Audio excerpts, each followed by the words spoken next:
मुजफ्फरपुर के कांटी थाना क्षेत्र स्थित दामोदरपुर में शनिवार को दिन दहाड़े ज्वेलरी शॉप में हुई लूट की वारदात से इलाके में सनसनी फैल गई।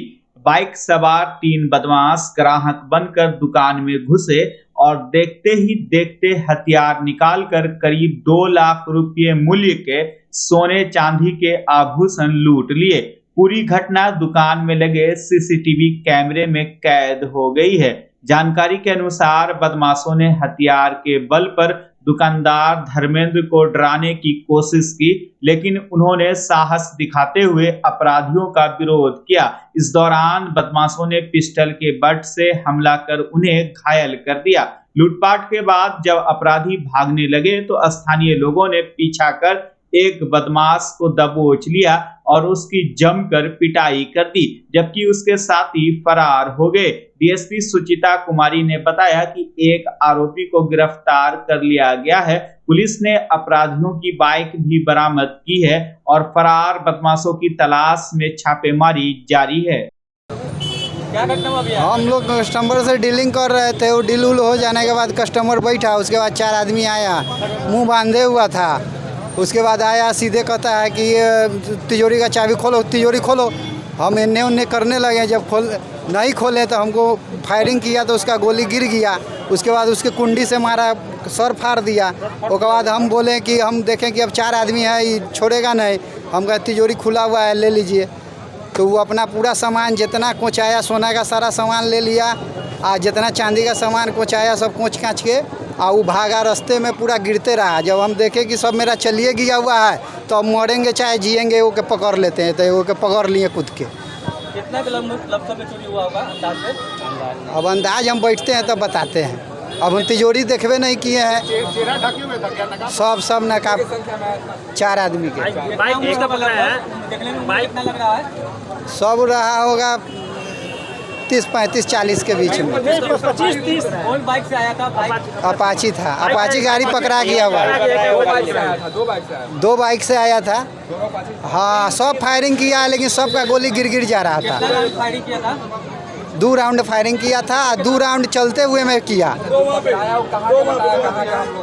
जो पकड़ाया है, हम भीड़ भड़क्का में तो सुनने में हमको आया है कि सब साहेबगंज का रहने वाला। किधर की तरफ भागा है? सब भागा है पश्चिम, हमारे दुकान से पश्चिम सब भागा है। क्या नाम हुआ आपका? धर्मेंद्र कुमार। जगह का नाम क्या हुआ?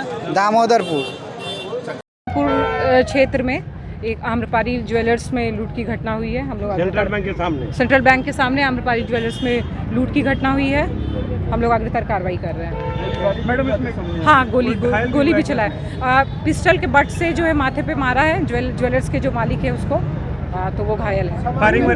फायरिंग हुई है 2-3। कितनी संख्या में? सामान अभी हम लोग जांच कर रहे हैं। बाइक बरामद हुआ है मैम? हाँ, बाइक बरामद हुआ है। बाइक 4 लोग थे, टोटल 4 लोग थे। पकड़े गए? हाँ, एक पकड़ा गया है। देखते हैं आगे हम लोग देखते हैं।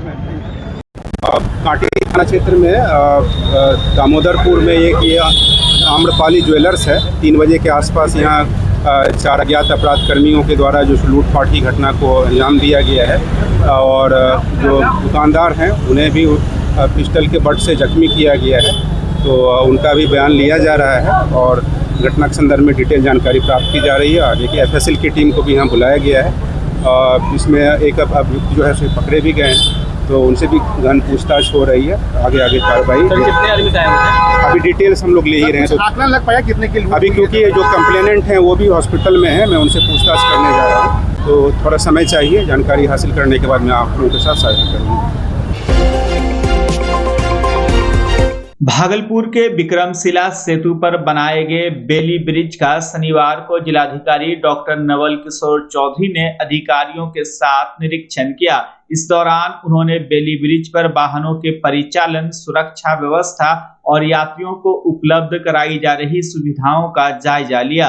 निरीक्षण के बाद समीक्षा भवन में विभागीय अधिकारियों के साथ बैठक कर व्यवस्था को और बेहतर बनाने पर चर्चा की गई। जिलाधिकारी ने बताया कि बेली ब्रिज पर सुरक्षा के लिए 24 घंटे पुलिस बल की तैनाती की गई है एवं यात्रियों के लिए पेयजल की व्यवस्था भी सुनिश्चित की गई है। उन्होंने कहा कि वर्तमान में एक वाहन को बेली ब्रिज पार करने में लगभग 3 से 4 मिनट का समय लग रहा है, जिसे कम करने के लिए आवश्यक कदम उठाए जा रहे हैं। एसपी साहब और हमारे समस्त अधिकारीगण हम लोगों ने एक साथ में पुल का निरीक्षण अभी किया है और इस निरीक्षण में स्पष्टली देखा है कि हम लोगों ने पुल पे कोई इश्यूज तो नहीं है, तो बिल्कुल टेक्निकली कल रिपोर्ट भी आ गया है, कहीं कोई पुल पे दिक्कत नहीं है। दूसरा कि यातायात को और सुगम बनाने के लिए हम लोगों ने निरीक्षण किया है, कुछ लोगों से आम लोगों से बात हुई, तो उसके लिए हम लोगों ने निर्देशित किया है। अभी एवरेज वेटिंग टाइम 5 से 7 मिनट है, जिसको हम लोग और कम करने का प्रयास कर रहे हैं। तीसरा कि उस पुल पे हम लोग और कई जो रोड फर्नीचर है उसको भी लगाएंगे। अक्सर देखा गया है कि कई लोग वहाँ पे लेन को तोड़ करके मूव करने का प्रयास कर रहे हैं, उसके संबंध में हमने पेनाल्टी पोस्ट कर कैमरा भी लगा। पीने के पानी की व्यवस्था अभी है, 2 टाइम का है, हम लोग उसको बता रहे हैं। शौचालय की व्यवस्था हम लोग बता रहे हैं, यूरिनल स्पेशली, ताकि कभी कोई जा सके। कुछ जगहों पे हम लोग सेट की संख्या को बढ़ा रहे हैं, सीसीटीवी कैमरे कई जगहों पे लगे हुए, इसकी संख्या को हम लोग बढ़ा रहे हैं और पुलिस फोर्स के डेपुटेशन को सर ये सूचना आ रही थी कि पुल में को लेकर सर वो पुल में गैपिंग को लेकर उसको लेकर के जो टेक्निकल टीम आई थी, IIT पटना की टीम आई थी, पुल निर्माण विभाग की टीम आई थी, उन लोगों ने क्लीन शीट किया, बोला कि पहले भी वैसा ही था, अभी भी वैसा ही है, कहीं भी ऐसा होता। पटना के दीघा थाना क्षेत्र स्थित कुर्जी पुल के समीप शुक्रवार शाम एक ज्वेलरी दुकान में लूट की कोशिश का मामला सामने आया। 2 युवतियां ग्राहक बनकर दुकान पहुंची और सोने के आभूषण देखने लगी। इसी दौरान एक युवती ने दुकानदार राजेश कुमार की आंखों में स्प्रे छिड़क दिया और ज्वेलरी लूटने का प्रयास किया। अचानक हुई इस घटना में दुकानदार की आंखों में जलन होने लगी, लेकिन उन्होंने सूझबूझ दिखाते हुए तुरंत दुकान का शटर बंद कर दिया और शोर मचाया। आवाज सुनकर आसपास के लोग मौके पर पहुंच गए और दोनों युवतियों को पकड़ लिया। हालांकि हंगामे के दौरान एक युवती मौके से फरार हो गई, जबकि दूसरी को लोगों ने पकड़कर पुलिस के हवाले कर दिया। दुकानदार ने बताया कि दोनों युवतियां आभूषण खरीदने के बहाने आई थी। दीघा थाना पुलिस के अनुसार पकड़ी गई नाबालिग लड़की से पूछताछ की जा रही है, जबकि फरार युवती की तलाश में छापेमारी जारी है। मेरा सर जेवर का दुकान यहाँ पर कुर्जी पुल पर हम कैले हुआ है, यहीं पर मेरा घर भी है।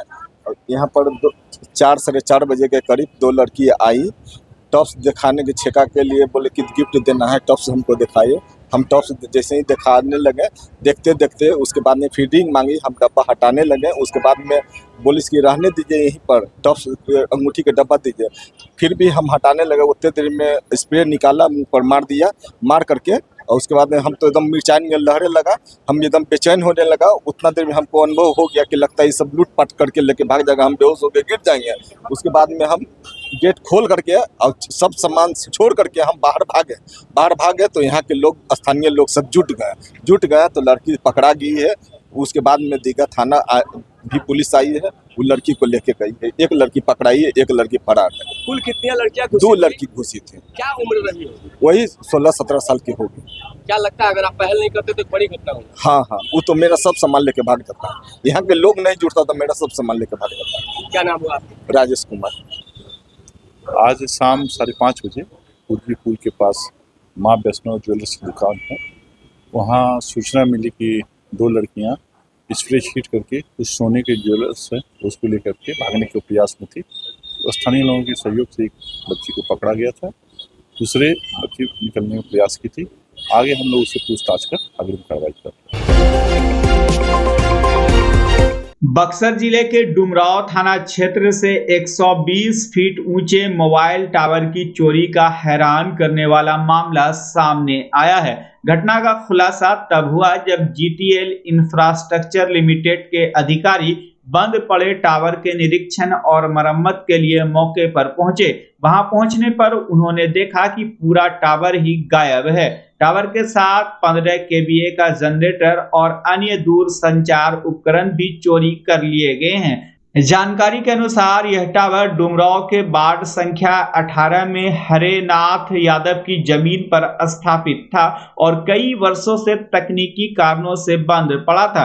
मामले की जानकारी मिलते ही कंपनी ने डुमरांव थाना में शिकायत दर्ज कराई। बक्सर एसपी शुभम आर्य ने बताया कि शिकायत के आधार पर जांच शुरू कर दी गई है और साक्ष्यों के आधार पर कार्रवाई की जाएगी।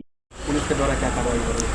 ये डुमरांव थाना अंतर्गत में जो है एक मामला संज्ञान में आया है, जिसमें कि जो है जो कंपनी के द्वारा ये बताया गया है कि उनके जो जहाँ पे ओनर थे, जिनके यहाँ पे टावर लगाया गया था, वहाँ से जो है वो टावर जो है बेसिकली नहीं अभी मिल रहा है। तो उसी के लिए ही हम लोगों ने एक जांच का टीम का भी गठन किया था। इसमें भी जो एक शिकायत हम लोगों को प्राप्त हुई है, तो उसमें हम लोगों ने जाँच प्रारंभ कर दी है और आगे जैसे ही हम लोगों के पास उचित साक्ष्य आएंगे उसमें आगे कार्रवाई करेंगे। कटिहार जिले के कोढ़ा थाना क्षेत्र अंतर्गत राष्ट्रीय राजमार्ग 31 पर जुराबगंज के समीप शनिवार तड़के करीब 3 बजे मजदूरों से भरी एक बस सड़क हादसे का शिकार हो गई। दुर्घटना में 25 लोग घायल हो गए, जिनमें से 15 की हालत गंभीर बताई जा रही है। सभी गंभीर घायलों को प्राथमिक उपचार के बाद JNMCH पूर्णिया रेफर किया गया है। जानकारी के अनुसार बस में करीब 60 से 70 मजदूर सवार थे, जो नवादा के ईंट भट्टों में काम करने के बाद अपने घर पश्चिम बंगाल के कूच बिहार लौट रहे थे। इसी दौरान एक अनियंत्रित कार बस से टकरा गई। कार को बचाने के प्रयास में चालक संतुलन खो बैठा और बस पलट गई। हादसे के बाद स्थानीय लोगों और पुलिस ने राहत बचाव कार्य चलाकर घायलों को अस्पताल पहुंचाया।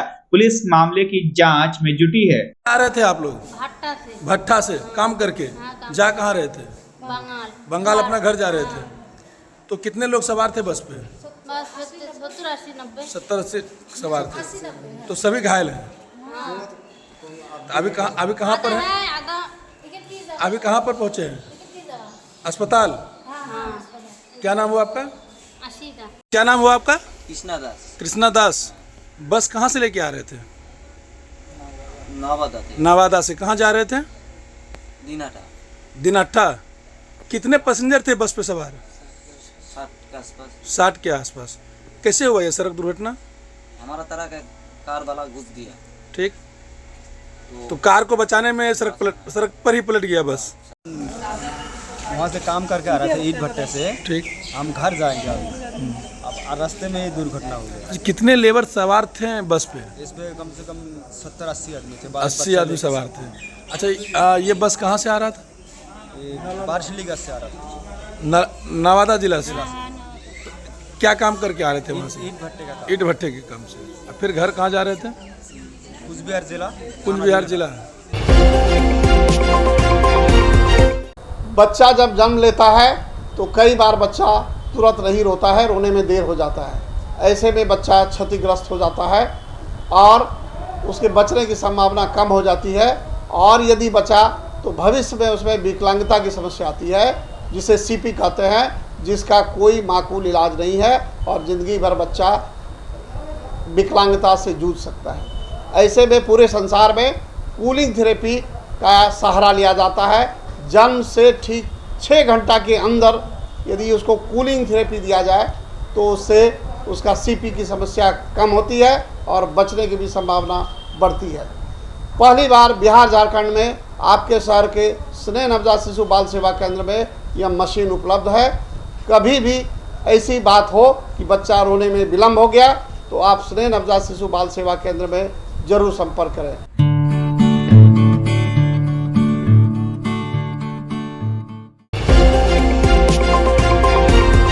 विश्व प्रसिद्ध साबरी मेले को लेकर भागलपुर जिला प्रशासन ने तैयारियां तेज कर दी हैं। 30 जुलाई से शुरू होने वाले मेले के मद्देनजर समीक्षा भवन में जिलाधिकारी डॉक्टर नवल किशोर चौधरी की अध्यक्षता में कोर कमेटी की बैठक आयोजित की गई।